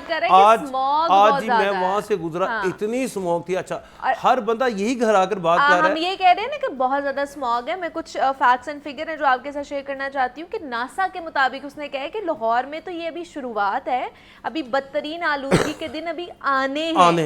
ये अभी कुछ भी नहीं है, अभी इससे ज्यादा और जो है ना वो स्मॉग देखी जा सकती है। दूसरा ये कि नासा के मुताबिक गुज़श्ता 2 महीने में लाहौर और खासतौर पर जो भारतीय पंजाब है उसके इलाकों में लगाने वाले जो आग के वाक़यात हैं उसमें इजाफा हुआ है। 15,500 से 18,500 के दरमियान आग लगाने के जो वाक़यात हैं उनमें इजाफा हुआ है। और ये जो गुज़श्ता साल की निस्बत 25% इजाफा है कि आग लगाई जा रही है। इसमें कह ले कि फसलों की बाकियात है और बाकी कूड़े को भी आग लगाई जाती है, बाकी चीज़ें, ये उनके वाक़यात सबको कलेक्टिवली मिला के 25% इजाफा हुआ है। और गुज़श्ता साल अगर नवंबर के महीने की बात की जाए तो उसमें स्मॉग में 25% इजाफा किया गया है। आग लगाने के मामलात बढ़ते जा रहे, 25% इजाफा हुआ है। तो ये कोई ये छोटा कह ले कि वो नहीं है। पिछली दफ़ा 15,500 था, इस दफ़ा 18,500 आग लगाने के वाक़यात हुए हैं। तो इसमें लोग खासतौर पर ज़िले इंतज़ामिया की इन्फोर्समेंट कहाँ है? जो आप रिपोर्ट बता रही हैं, इस रिपोर्ट में सबसे अहम बात यह है कि आपके शहर का दर्जा हरारत हर साल 2% बढ़ रहा है। बिल्कुल, यानी कि आपने देखा नहीं था इस साल आपका दर्जा हरारत 45-47 तक जा रहा था। बिल्कुल, वजह यही है कि हर साल 2% बढ़ रहा है इस स्मोक की वजह से। आपका शहर कंक्रीट है इस वक्त। देखिए इंतजामिया क्या करे, बड़े स्टेक होल्डर्स हैं, वो कंक्रीट बनाते जा रहे हैं। आपका रावी जो है इजाजत देती है ना, आपका इतनी अथॉरिटीज बना दी हैं, इतनी प्रॉब्लम्स क्रिएट हो गई हैं कि किसी को पता नहीं है कौन सा काम कहाँ से जाके करवाना है। यानी कि अभी तक यही लोग समझते हैं कि जी एलडी और डीसी ऑफिस पे करवाना है। अच्छा। अब अथॉरिटीज बनाते जा रहे हैं। अब इतनी ज़्यादा अथॉरिटीज बन गई हुई हैं कि वो खुद ही इजाज़त दे देते हैं। सही। उनको इजाज़त लेने की ज़रूरत ही नहीं पड़ती। एक बंदे को पता ही नहीं होता, वो सिर्फ उस कमेटी का हेड होता है। अच्छा। अब वो हेड बनकर क्या करे? उसके पास एक फैसला आया, उसने कहा जी ठीक है 10 मेंबरान है, एक कन्वीनियर है, उसने कह दिया मैं भी कर देता हूँ। अब मसाइल ये है कि पहले तो शहर लाहौर का ये तय कर लें कि इसके मास्टर प्लान के मुताबिक इसका फादर कौन है, इसको चलाने वाला कौन है, इसके जो एंट्री जो दाखिली खारजी रास्ते हैं यहाँ पे क्या सोसाइटीज़ बनानी चाहिए। अब देखें आप बाहर के मुल्कों में जाएँ ना, तो फ़र्ज़ करते हैं सिंगापुर में, तो सिंगापुर ऐसे है। हाँ बिल्कुल वर्टिकल। अमेरिका ऐसे है। देखिए वो मोदी चल रहा है। अब वहाँ पर एक बंदे की भी आपने पीआरशिप लेनी होती है ना सिंगापुर में, उनको बहुत बड़ा होता है कि मैं अब 5 मंजिला खत्म करके 10 मंजिला बनाऊं, अब ये 2 बंदे की मैं अलग से रहायश रखाऊं। अब लाहौर शहर क्यों मोदी की तरफ जा रहे हैं? अभी तो ये फैल रहा है, फिर ये मोदी की तरफ जाना शुरू हो जाएगा। अब फिर फ्लैश सिस्टम आ जाएगा। तो ये तो फिर सेकंड ऑप्शन तो यही है कि आपका शहर जो है यहाँ से हमें निकलना पड़ेगा, भागना पड़ेगा। 8 नवंबर को हमारे लाहौर में 1 खरब 39 अरब के टेंडर शो होते हैं। तो वहाँ पे एक हुकूमती वज़ीर आते हैं, तो मैं उनसे कहता हूँ, मैं कि सर आपने इतनी बहुत मेहनत की, आपको मुबारक हो। कहते बस जी ये तो देखें 1 खरब 39 अरब के टेंडर लाहौर शहर को कंक्रीट करने के लिए करवा दी हैं। ये नहीं किया कि इस स्मोक से किस तरह से छुटकारा करना है, यानी कि इसके ऊपर ये सारे पैसे भी आप लगा दें, लोगों की सेहतों को नहीं खरीद सकते। ये खत्म आप नजर आना चाहिए। आपकी देखें एक आर्टिफिशियल रेन ऊपर है, एक पानी आप गलियों मोहल्लों हर जगह पर अपनी गाड़ियां निकालें, यहाँ पे स्प्रिंकलिंग करें, यहाँ पे स्क्रीनिंग करें, यहाँ पे आप वाशिंग स्वीपिंग करें, तमाम तर चीज़ें जो हैं अपने मसाइल बाहर निकाल दें। आपका सुबह दोपहर शाम जो है, आपको पता है बाहर के मुल्कों में क्या होता है, क्या लेना देना। देखें जरा पिछले एक हफ्ते में आपको पता है 5 बड़े अस्पतालों में आप 35,000 आपको पता है आपकी सड़कें इसका मरीज लेप हुई रिपोर्ट हैं हुए। स्मोक की, ये लिथल से आपकी सड़कें, आपकी घर की छतें, किसने आपकी इसको? दीवारें, आपके ये जो दरख्त आपको नजर आते और हैं, यही- आपके आलूदा तरीन यही दरख्त हैं इस वक्त, आलूदगी बढ़ाते आलूदा हैं जब तरीन वहाँ पर दरख्त हैं, सड़कों पे- आलूदा तरीन दरख्त। आप कभी गुजरे तो आपको नजर आएगा कि पत्तों के ऊपर कितनी वो मिट्टी के साथ लिथल जमी हुई है। अब वहाँ पे अगर आप पानी का छिड़काव करें, वहाँ पे ड्यूटी लगा दें कि जब तक ये ग्रीन नजर ना आए, देखिए ग्रीन नजर आएगा तो आंखों को कोई विजिबिलिटी ठीक होगी ना, ग्रीन ही नजर नहीं आ रहा कुछ भी। वो देखिए दरख्त क्या है जी, तो हुकूमत तो कहती है जी अवाम अपने तहत आप सारी चीजें कर रही है, दरख्त अवाम क्या- भी यही करना शुरू कर दे, सड़कों को धोना शुरू कर दे अवाम। मैं कहता हूँ कि आवाम को करना चाहिए, शर्म तो आनी चाहिए ना किसी को, कुछ ना कुछ तो करें। देखिए दरख्त क्या है, दरख्त ऑक्सीजन पैदा करता है ना, तो हमने तो दरख्त की ऑक्सीजन ही बंद कर दी, तो हमें कहाँ से ऑक्सीजन आनी है? हमें तो हवा जो है वो मिल रही है, वो तो सारी अंदर हमें बर्बाद कर रही है। आप देखें कि अगर अवाम चाहें, अगर देखें हुकूमत क्या कर लेगी, ज़्यादा से ज़्यादा मेन शराइन साफ कर ग्रीन देगी, लॉकडाउन लगा रही है। ग्रीन लॉकडाउन लगा देगी, शाम को मार्केट्स बंद कर देगी, इम्प्लीमेंट करवाना शुरू कर देगी, सील करना शुरू कर देगी, लोगों के रोजगार बंद करना शुरू कर देगी। अब मकसद ये कहने का है कि अवाम को भी खुद करना चाहिए, अपने गली मोहल्ले जो हैं, चौंक चौराहे, वहाँ पे वो सफाई कर सकते हैं। ये नहीं सफाई के वो झाड़ू मारना चाहिए, वहाँ पे पानी लगा सकते हैं, कम से कम कुछ ना कुछ तो फर्क नजर आना शुरू तो हो ये जाए। जो ग्रीन लॉकडाउन में अगर कहीं ना कहीं खिलाफवर्जी हो रही होगी इन SOPs की, तो उनके खिलाफ कार्रवाई हो रही है। अल्हम्दुलिल्लाह इतनी कार्रवाई होगी, इतनी कार्रवाई होगी, और यही कार्रवाई नजर आएगी आपको। इतने पैसे कमाएंगे, करोड़ों रुपए के जुर्माने आपके पास अभी रिपोर्ट्स आनी शुरू हो जानी है। एक हफ्ते में हमने 5-10 करोड़ रुपए के जुर्माने कर दिए हैं। इसका मतलब है लोगों के कारोबार में बंद करके भी कोई बंदा जुर्माने करता है किसी को, उसका तो आगे कारोबार तबाह हुआ हुआ है। बंद हो रहा है। अच्छा, उसको फिर जुर्माना नहीं, उसको जेल भी कर देंगे, उसको 4 दिन के लिए सजा के तौर पर। यार ये क्या हो रहा है, यहाँ पे कोई कारोबार नहीं कर सकता, यानी कि इतने जुर्माने, इतने कारोबार बंद कर दिए, करोड़ रुपए के जुर्माने कर दिए, और इवार्ड दें जी इस बात पहले ही जिंदगी इनको इवार्ड देना चाहिए। मफलूज हो चुकी है इन तमाम तर मामलात के हवाले से, स्मोक के हवाले से, सेहत आपकी कॉम्प्रोमाइज हो रही है, आपके कारोबार कॉम्प्रोमाइज हो रहे हैं, आपकी तालीम जो है उसकी सरगर्मियां कह लें कि वो भी कॉम्प्रोमाइज हो रही हैं। तो इसके अलावा हम क्या ही कर सकते हैं? हम आप लोगों से रिक्वेस्ट ही, हुकूमत से रिक्वेस्ट कर सकते हैं कि जनाब आप अच्छे तरीके से इकदाम उठाएं ताकि हम इस स्मोक के नरगे से बाहर निकल सकें। हमारे साथ इमरान अकबर मौजूद है। इमरान, बहुत शुक्रिया आपके वक्त का कि आप यहाँ पर आए। ब्रेक लेते हैं यहाँ पे और मिलते हैं इस ब्रेक के बाद।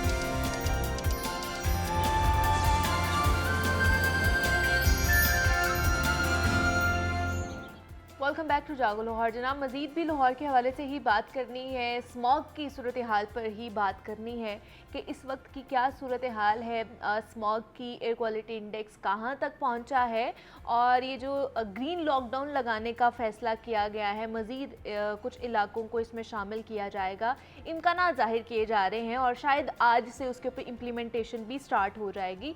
तो इस हवाले से क्या सूरत हाल है, लोगों का फ़ीडबैक क्या है और बाहर की क्या सूरत हाल है, इस पर पहले नज़र डालनी है। जाहिद आबिद साहब हमारे साथ मौजूद हैं, उनसे बात करते हैं और उनसे जानते हैं बाहर के मनाजर क्या हैं। जाहिद साहब बताइए, क्या देख रहे हैं आप और कुछ नज़र आ भी रहा है स्मॉग में कि नहीं नज़र आ रहा?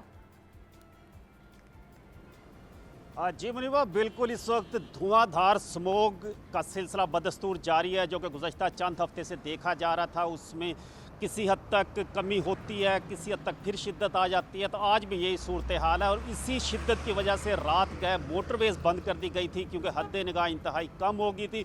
और ये बहुत कम होता है कि धुंध के अलावा मोटरवेज़ बंद की जाएँ, क्योंकि अभी धुंध नहीं है, ये सिर्फ स्मोक की वजह से मोटरवेज़ बंद की गई थी। अभी थोड़ी देर पहले लाहौर इस्लामाबाद मोटरवे को बाबू साबू टोल प्लाजा से खोला गया है। लेकिन अगर आसमान की तरफ हम देखें तो इस वक्त भी हमें धुआं के बादल नज़र आ रहे हैं, बिल्कुल स्याह धुआं के मरगोले हैं, जो कि हवा में उड़ते हुए बाकायदा महसूस किए जा सकते हैं, देखे जा सकते हैं। सूरज बिल्कुल गायब है, बिल्कुल हल्की सी रोशनी है। और मौसम का हाल बताने वालों के मुताबिक इस वक्त जो सूरत हाल नज़र आ रही है, बारिश होने का इम्कान नहीं है। और यही सबसे बड़ी इस वक्त उम्मीद है कि बारिश हो जाए तो किसी तरह इसे बेहतरी लाई जा सके, बेहतरी आ सके, लेकिन ताहाल ऐसा होता नज़र नहीं आ रहा, जिसकी वजह से मामूलात ज़िंदगी मुतासर हैं। ट्रैफिक के जो मसाइल हैं वो अपनी जगह पर बरकरार हैं, तालीमी इदारे बंद हैं, और अब तो नए नोटिफिकेशन के मुताबिक तजारती इलाके जो हैं, कमर्शियल इलाके जो हैं, उनके लिए भी बाकायदा नोटिफिकेशन जारी कर दिया गया है।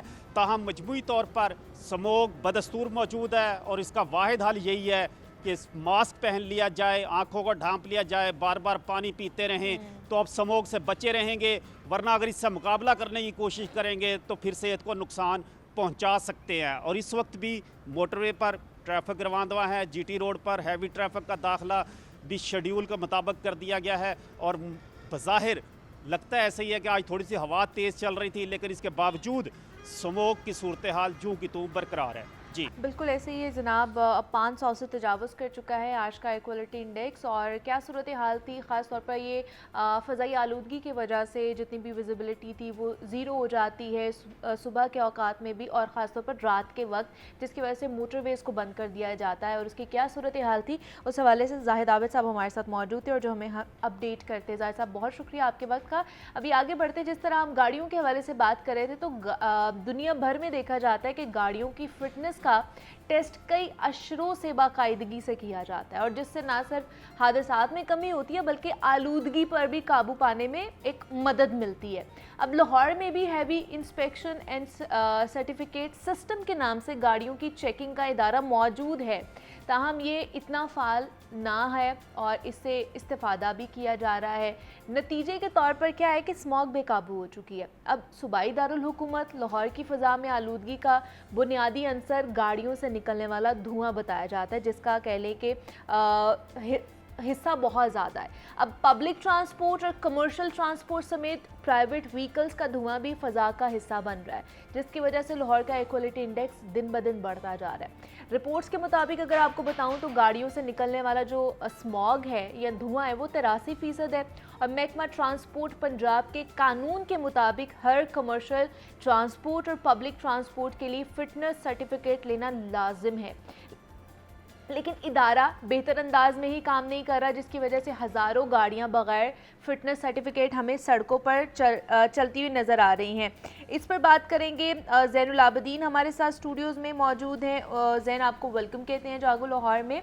और इसके साथ साथ मिनिस्टर ट्रांसपोर्ट हैं बिलाल अकबर ख़ान, उन्होंने भी हमें ज्वाइन किया है, उनसे भी बात कर लेते हैं। सबसे पहले उन्हीं से बात करते हैं। सर, वेलकम टू जागो Lahore, thank you so much कि आपने हमें टाइम दिया।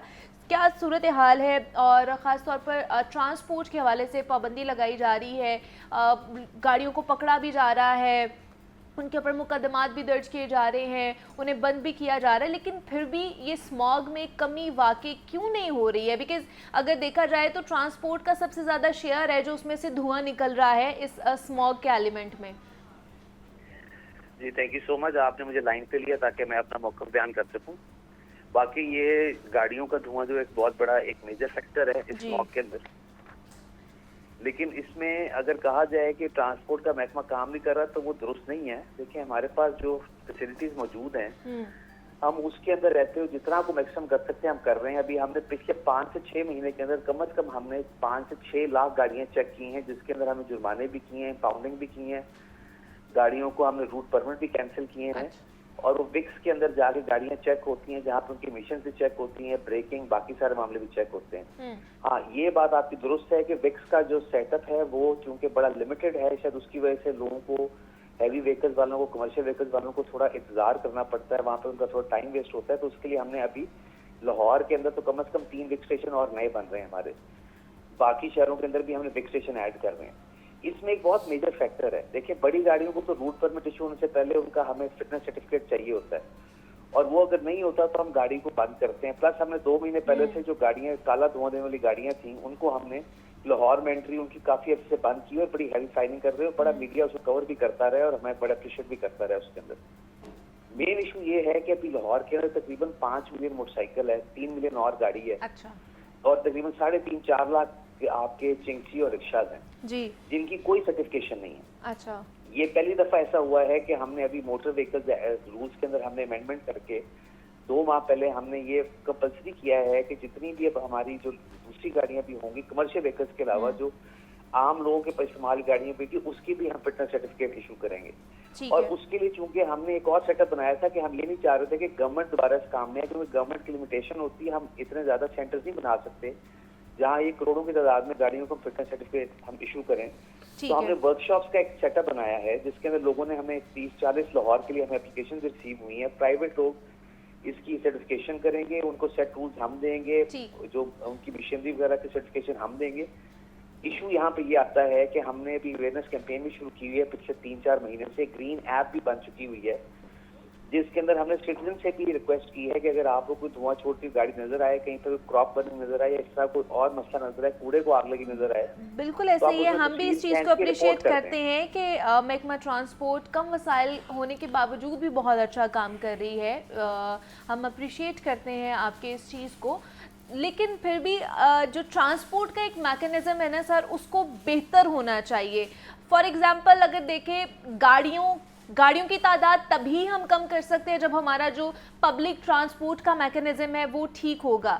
इलेक्ट्रिक बसेस की हम बहुत ज़्यादा बात सुन रहे हैं कि आ रही हैं, पता नहीं कब आ रही हैं, कहाँ पर हैं, रास्ते में हैं, पहुँच ही नहीं पा रही हैं लाहौर शहर में। दूसरा ये एक और देख रहे हैं कि एक पॉलिसी आई है बैंक्स की तरफ से कि दोबारा से जो ना लोगों को गाड़ियाँ लीजिंग पे दी जा रही है, अट्रैक्ट किया जा रहा है इस पॉलिसी की तरफ। हम लोग हौसला शिकनी नहीं कर रहे हैं, हर किसी का ड्रीम होता है कि वो अपनी गाड़ी पर जाए, लेकिन इस चीज़ को भी मद्देनज़र रखना चाहिए कि जितनी गाड़ियाँ ज़्यादा होंगी उतना स्मॉग का एलिमेंट ज़्यादा होगा। ऑलरेडी 83 लाख गाड़ियाँ एक दिन में चलाई जा रही हैं लाहौर शहर में, तो पब्लिक ट्रांसपोर्ट को भी तो बेहतर करना चाहिए कि नहीं करना चाहिए? बिल्कुल आप ठीक कह रही हैं, यू हैव हिट, बिल्कुल आपने नेल को हेड के ऊपर हिट किया। यहाँ पे मसला ये है कि इधर पाकिस्तान के अंदर मजबूरी हमारी ये बन जाती है कि जब वो अच्छा काम करने की कोशिश करें तो क्रिटिसाइज हो जाता है। जब यहाँ पर ग्रीन लाइन बनी BRT तो जंगला बस बन गई, तो मिशन खाने का जरिए बताया गया इसको। अच्छा। ऑरेंज लाइन बनी तो सफेद हाथी करार दे दिया गया। लाहौर को कम से कम 4 से 5 ट्रांसपोर्ट लाइन चाहिए जी। हमसे छोटे शहर, कम आबादी वाले शहर जो हैं वो इस टाइम के ऊपर ट्रैम सिस्टम भी चला रहे हैं, ट्रेन सिस्टम भी चला रहे हैं, बसें भी चला रहे हैं, लेकिन जब लाहौर की बात आती है, पंजाब में किसी और जगह मास ट्रांजिट की बात आती है तो हम उसको क्रिटिसाइज कर लेते हैं।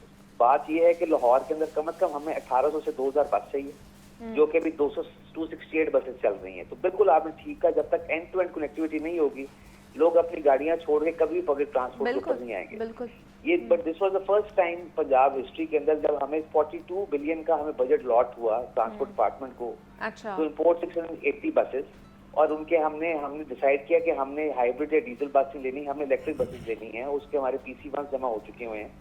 आप ये बात रियलाइज करें कि हमने जो अपना प्रोक्योरमेंट प्रोसेस है पाकिस्तान में, हमने ये समझना शुरू कर दिया कि जो बंदा कोई हुकूमत की तरफ से चीज खरीदने जा रहा है वो चोर है। हमने बीच में पेपरा रूल्स और पता नहीं हमने क्या क्या कुछ ऐड करके 160 दिन का तो खाली टेंडरिंग से पहले का प्रोसेस है। उसके बाद टेंडर होता है, टेंडर के बाद बस बननी से शुरू होती है, उसके बाद 90 डेज की डिलीवरी होती है। तो हम 6 से 8 महीने तो खाली इसी प्रोसेस के अंदर हम घूमते फिरते रहते हैं कि हमने करना क्या है। तो दिस इज आवर लिमिटेशन। लेकिन ठीक है, चले मुल्क का कानून है, हमें उसको मानना पड़ता है और हम मानना चाहिए। अच्छा, चले हम भी यही अपील आपसे करते हैं बिलाल साहब के इन फ्यूचर आप लोग जो प्लान पे काम कर रहे हैं उसके ऊपर इम्प्लीमेंटेशन भी हो, और ख़ासतौर पर जो आवाम है उनके लिए पब्लिक ट्रांसपोर्ट को बेहतर तौर पर आप लोग लेकर आ सके। थैंक यू सो मच कि आपने हमें टाइम दिया और आपने अपना जो मौक़िफ़ है वो हमारे साथ शेयर किया। बिलाल अकबर खान हमारे साथ मिनिस्टर हैं ट्रांसपोर्ट के, उन्होंने हमें ज्वाइन किया था, बहुत शुक्रिया आपका। तो ज़ैन ये सारी सूरत हाल थी, काम चल रहा है, ठीक है, वसाइल कम है महकमा ट्रांसपोर्ट के पास, फिर भी वो अपने तौर पर काम कर रहा है। लेकिन वो जो एक सर्टिफिकेट देने वाला इदारा है विक्स, जिसके ऊपर हम बात कर रहे हैं, वो काम क्यों नहीं, वो इदारा क्यों नहीं काम कर रहा, और वो ट्रांसपोर्ट के अंदर आता है? देखें, महकमा ट्रांसपोर्ट पंजाब के ज़ेर इंतज़ाम ही विक्स का इदारा अच्छा। काम करता है, और मैं समझता हूँ कि इस बात को अभी मज़ीद विक्स की कारकर्दगी के ऊपर बात करना इसलिए ज़रूरी नहीं होगा क्योंकि मिनिस्टर ट्रांसपोर्ट आपके साथ गुफ्तगू करते हुए इस चीज़ को मान कर गए हैं कि हाँ विक्स ठीक काम नहीं कर रहा। तो अगर वो ठीक काम नहीं कर रहा तो आपने उसकी बेहतरी के लिए क्या किया? मिनिस्टर ट्रांसपोर्ट की तमाम तर जो गुफ्तगू है उसको अगर समराइज़ किया जाए तो मैं समझता हूँ कि वो इस चीज़ को तस्लीम कर चुके हैं कि बिल्कुल हमारे शहर में और हमारे सूबे में ट्रांसपोर्ट का अच्छा सिस्टम मौजूद नहीं है। दूसरा, वो इस चीज़ को भी तस्लीम कर चुके हैं कि जो उनकी गवर्नमेंट की पॉलिसीज़ हैं वो उसके अंडर इस कदर फंस चुके हैं कि वो कोई स्टेप भी नहीं ले सकते।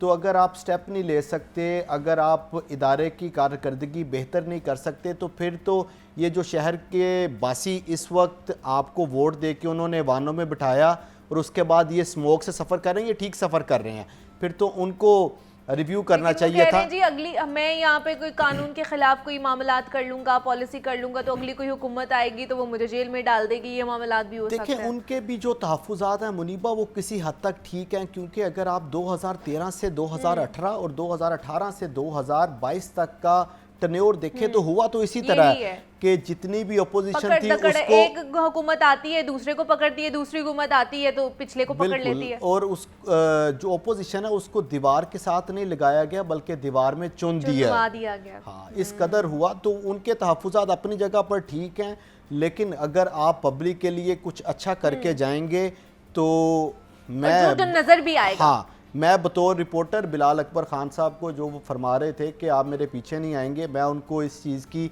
यकीन दहानी करवाता हूँ कि हम पता नहीं पीछे आए या ना आए, लेकिन ये पब्लिक आपके साथ ज़रूर खड़ी होगी, क्योंकि आपने इस शहर को बेहतर करने के लिए कोई ना कोई इक़दामात किए। जिस तरह उन्होंने फरमाया कि 690 बिलियन रुपए चाहिए इस शहर को और इस पूरे सूबे को पब्लिक ट्रांसपोर्ट की फराहमी के लिए, मज़ीद 2 लेन चाहिए शहर में, ब्लू लेन, पर्पल लेन चाहिए। तो बात ये है कि जो आप इस वक्त ग्रीन लेन चला रहे हैं शादरा से लेके गज्जू मता तक, वहाँ पर चलने वाली जो मेट्रो बस की गाड़ियाँ हैं वो धुआं छोड़ रही हैं, उसको तो ठीक कर लें। उसके लिए तो आपको 690 बिलियन नहीं चाहिए, उसके लिए तो आपको सिर्फ 690 मिलियन चाहिए कि आप उस सारे सिस्टम को ठीक कर दें। इतने तो आपके बजट में मौजूद हैं। तो मेरा ज़ाती तौर पे ख्याल है कि ये कर देंगे, वो कर देंगे, इन बातों से निकल के इस चीज़ पर हमने कर दिया है, हमने ये कर दिया है, जो आप कहते थे वो किया है कि नहीं किया, हमने वो भी कर दिया है। तो ये चले ट्रांसपोर्ट के वाले से जैन बात थी, अगर आप ऐड ऑन करना चाहते तो आप ऐड ऑन कर सकते हैं। दूसरा PHA पे भी मैं बात करना चाह रही हूँ कि इस स्मॉग में उनका भी कहीं ना कहीं हाथ है, बिकॉज हमारे यहाँ पे ग्रीनरी उतनी नहीं है, प्लांटेशन उतनी नहीं है, बागात नहीं है, कंक्रीट का जंगल बन चुका है। वो इस हवाले से क्या इनिशिएटिव ले रहे हैं? पार्क्स एंड हॉर्टिकल्चर अथॉरिटी ने अभी रिसेंट पास्ट में लंग्स ऑफ लाहौर के नाम से एक प्रोजेक्ट शुरू किया है, जिसके तहत रावी के मुकाम पे 80 एकड़ जो अराजी है वहाँ पर दरख्त लगाए जाएंगे। उसमें इब्तदाई तौर पर 28 एकड़ पर काम शुरू कर दिया गया है, लेकिन कतई तौर पे ये ना समझा जाए कि अगर वहाँ पे दरख्त लग जाएंगे तो इस साल या अगले साल जो स्मोक से हम सफ़र करेंगे या कर रहे हैं ये उसके लिए हेल्पफुल होगा। बिल्कुल नहीं होगा। असल में तो PHA का एहतसाब इस मामले के ऊपर करना चाहिए। बार बार ये हमें क्रिटिसाइज़ करते हैं इस बात पे कि जी हमारा एहतसाब होगा, हम ये करेंगे। भाई अगर आपने काम अच्छे किए होंगे तो क्यों आपका एहतसाब नहीं होगा? हाँ। बात ये है कि आपने 2018 से लेके 2024 तक जो पौधे लगाए हैं, जो आप हर साल दावा करते हैं बहार में कि हमने 5 लाख लगा दिए, 5.5 लाख लगा दिए, वो दिखा दें। उसका इम्पैक्ट भी तो आना चाहिए ना। हाँ, उसका इम्पैक्ट ये आया है कि हम कॉन्टीन्यूसली लाहौर पहले नंबर पे आई जा रहा है स्मॉग में, और इसका एयर क्वालिटी इंडेक्स बढ़ता जा रहा है। लंग्स ऑफ लाहौर के नाम से प्रोजेक्ट शुरू करें, बड़ा अच्छा प्रोजेक्ट है। आप दरख्त लगाएं, लाखों की तादाद में लगाएं, लेकिन उसकी केयर करें। और उसके बाद सिर्फ ऐसा ना हो कि सिर्फ ये खबरों की जीनत तक ही रहे, वाकई ही माहौल में इसका जो इम्पैक्ट है वो आना चाहिए। लेकिन जैन ये आपने कहा कि रावी के वहाँ पर लगाया जा रहा है, एरिया में लगाया जा रहा है, लेकिन हमें तो यहाँ पर भी in the centre of the city भी तो ज़रूरत है ना इन चीज़ों की। देखें आप बिल्कुल बजा फरमा रही हैं, सिर्फ ऐसा नहीं होना चाहिए कि सिर्फ एक जगह को कैटर किया जाए। असल में जो लाहौर का सेंटर ऑफ लाहौर एरिया है, अब वो इस कदर डेंस पॉपुलेशन है, यहाँ पे कंजस्टेड हो गया है कि यहाँ पे शजरकारी करना मुश्किल है। अर्बन फॉरेस्ट्री के तहत यहाँ पे मेवॉकी टेक्निक के ज़रिए या किसी और तकनीक के ज़रिए जंगल लगाए तो जा सकते हैं, लेकिन हम लगा नहीं रहे। आपका पॉइंट बिल्कुल ठीक है। पार्क्स एंड हॉर्टिकल्चर अथॉरिटी को इस चीज़ के ऊपर सोचना चाहिए कि सेंटर ऑफ लाहौर ख़ास तौर पर ये DHA फेज़ 8 से लेके गुलबर्ग तक के जो एरियाज़ हैं, जो कि इस वक्त स्मोक की वजह से बहुत मुतासिर और पोल्यूटेड एरियाज़ हैं, यहाँ पे मेवॉकी फॉरेस्ट लगाएं। यहाँ पे लाखों की तादाद में दरख्त लगाने की ज़रूरत है, ताकि आइंदा मुस्तकबिल में और मुस्तकबिल करीब में 3 से 4 सालों में उनका इम्पैक्ट आए और लाहौर से फ़ज़ाई आलूदगी का खात्मा हो सके। जनाब, ये सारी मामलात थे। ट्रांसपोर्ट के हवाले से बात की है, PHA के हवाले से बात की है, और उसके ऊपर वो मज़ीद क्या इनिशिएटिव्स ले सकते हैं, इक़दाम उठा सकते हैं ताकि बेहतर तरीके से जो भी काम कर रहे हैं उनका आउटकम निकल सके। ज़ैनुल आबिदीन हमारे साथ मौजूद है। ज़ैन, थैंक यू सो मच कि आप यहाँ पर आए। मुझे इजाज़त दीजिए, अपना ख्याल रखिएगा। अल्लाह हाफ़िज़।